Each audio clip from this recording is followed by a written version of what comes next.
자, 오늘 말씀은 아가서의 말씀입니다. 아가서 7장. 아가서가 혹시 어떤 성경인지 아나요, 여러분들?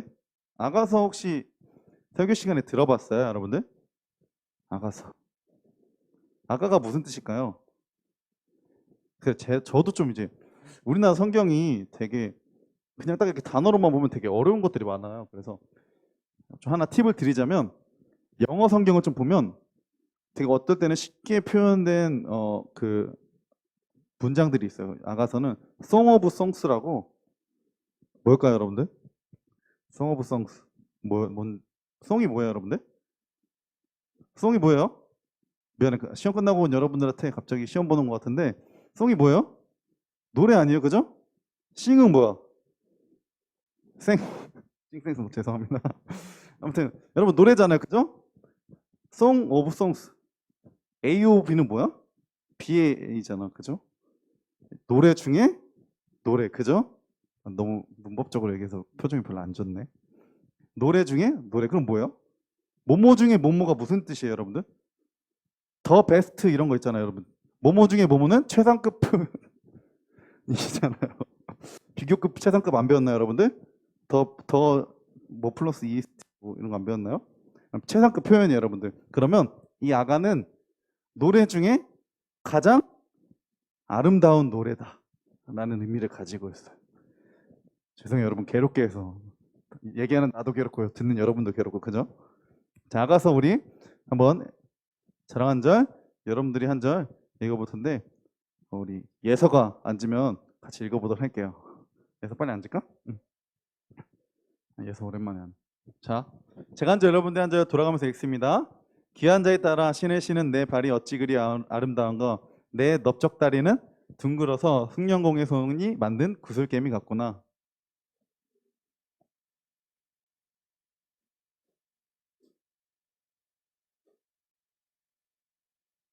여러분 혹시 이거 잘 안 보이나요?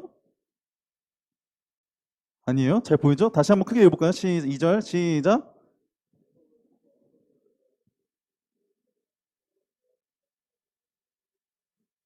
두 유방은 암사슴의 쌍태 새끼 같고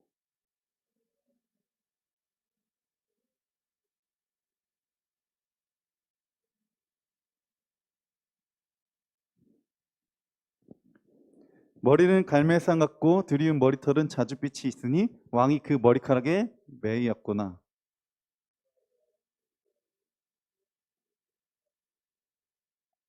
내 키는 종려나무 같고 내 유방은 그 열매송이 같구나.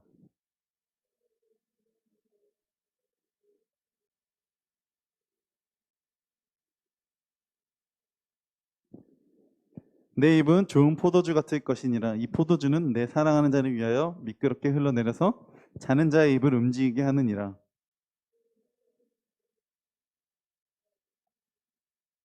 내 사랑하는 자야, 우리가 함께 들러 가서 동네에서 유숙하자.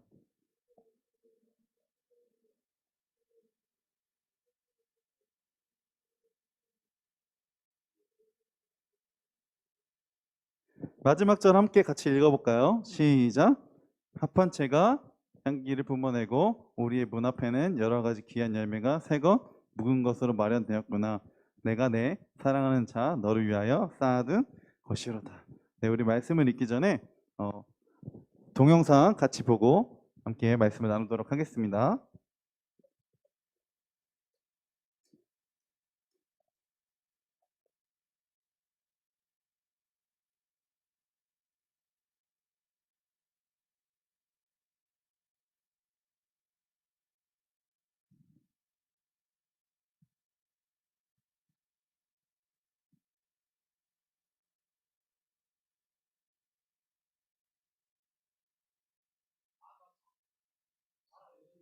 충분히 이해되지 못하고 있는 성경의 책이죠. 이 책은 총 8장의 사랑시로 되어 있으며 도입과 결론은 있지만 엄격한 형식의 문학적 구성은 아닙니다. 이는 아가서가 시 모음집이기 때문인데요. 분석하거나 분해하기 위해서가 아니라 물 흐르듯 전체를 읽고 단순히 즐기도록 쓰여진 것이죠. 첫 줄은 이 책을 노래 중의 노래라고 하는데 이는 거룩 중의 거룩 또는 왕 중의 왕 같은 히브리어 관용구로서 히브리어로 가장 좋은 것을 표현하는 방법입니다. 즉 아가는 가장 아름다운 노래인 거죠. 다시 첫 줄을 보면 솔로몬의 가장 아름다운 노래라고 하는 걸로 보아 그가 저자일 수도 있을 것 같습니다. 어쨌든 그의 이름으로 책이 시작되니까요. 그러나 읽을수록 발견되는 건 나의 사랑이라고 불리는 여성의 목소리가 주로 나온다는 겁니다. 남성의 목소리도 나오지만 솔로몬은 아닌 것 같고요. 솔로몬은 이 시에서 몇 번 언급되긴 하지만 절대 화자는 아닙니다. 또 솔로몬이 700명의 아내를 두었다는 사실을 기억한다면 그가 이 책의 저자라고 보는 건 매우 이상하겠죠. 아가서의 연인에게는 서로가 서로에게 유일한 존재인 걸로 보아 솔로몬의라는 표현은 아마도 이 책이 그의 지혜 전승의 일부라는 뜻으로 보입니다. 솔로몬은 그의 지혜와 시, 삶의 모든 영역에 대한 학구열로 유명했으며 이스라엘의 지혜 문학의 아버지가 되었는데 이러한 그의 유산이 바로 이 사랑시 모음집을 통해 전승된 것으로서 인간의 사랑과 성적 욕망에 대해 탐구하고 있습니다. 도입부의 시는 이 책의 기본 주제를 소개합니다. 한 젊은 여인이 자신의 연인인 한 목자를 사랑하죠. 둘은 아직 결혼은 안 했지만 이미 약혼 관계이며 결혼을 몹시 기다리는 게 확실해 보이고요. 도입부의 시들은 여성에서 남성의 목소리로 이 장면에서 저 장면으로 왔다 갔다 하며 흘러갑니다. 줄거리가 정확히 시간 순으로 진행되지는 않지만 이 시들은 마치 교향곡처럼 주요 이미지와 발상을 반복하면서 전개됩니다. 그중 이 시들을 연결하는 주제는 두 연인의 서로를 향한 강한 욕망인데 끊임없이 서로를 좇고 찾는 걸로 표현되죠. 도입부의 시가 끝나면 이들은 헤어지고 또다시 서로를 좇습니다. 여인은 소리쳐 부르거나 꿈에서 깨기도 하고 연인을 찾아다니기도 할 테죠. 또 그들은 몇 번이고 서로를 찾아 끌어안을 것이고요. 그러다 좀 흥분되는 상황이 생기려고 하면 갑자기 한 장면이 끝나고 새로운 장면이 시작됩니다. 이들은 헤어졌다 서로를 찾는 과정을 계속 반복하죠. 또 하나의 반복되는 주제는 연인이 서로를 향해 육체적 매력을 느낄 때 오는 기쁨입니다. 둘은 여러 번 잠시 멈춰서서 서로를 정교한 은유적 표현으로 묘사하는데요. 여기서 알아두면 도움이 되는 사실은 히브리시의 이미지와 은유적 표현은 대부분 시각적이지 않다는 겁니다. 만일 이들이 묘사한 은유적 표현대로 그림을 그려본다면 정말 이상한 그림이 완성될 텐데요. 대신 우리는 그 이미지들의 의미를 곰곰이 생각해 봐야 됩니다. 이 연인과 어떻게 관련이 있는지 말이죠.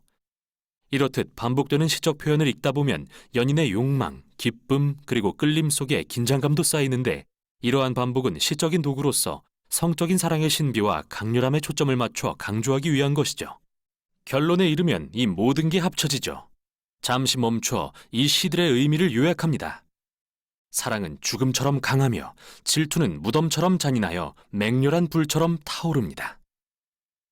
많은 물도 사랑의 불을 끌 수 없고 홍수라도 그것을 소멸할 수 없으니 만일 누가 자기 재산을 다 주고 사랑을 사려고 해도 오히려 비웃음만 살 것입니다. 이 시는 사랑의 힘과 강렬함을 강조합니다. 얼마나 아름다우면서도 위험할 수 있는지를 말이죠. 불처럼 사랑은 잘못 쓰면 사람을 파괴할 수도 있고 잘 쓰면 생명을 줍니다. 결국 사랑이란 서로를 알고 완전히 알아주길 바라는 인간의 끊임없는 갈망을 표현합니다. 또 사랑은 인간의 삶에서 가장 초월적으로 신비로운 경험 중 하나인데요. 성경의 지혜 문학에 속하는 아가서는 이것을 하나님의 선물이라고 이야기합니다. 다음으로 솔로몬에 대한 이상한 시가 나옵니다. 그는 앞의 시에서 불가능하다고 했던 일인 사랑을 사려고 합니다. 여인은 솔로몬의 제안을 거절하고 책은 두 연인의 모습을 비추며 끝이 납니다. 그들은 또다시 헤어지지만 서로를 갈구하죠. 그는 그녀의 목소리를 듣기 원하고 그녀는 그에게 자신과 함께 떠나달라고 간청하면서 책이 끝나죠. 완전히 열린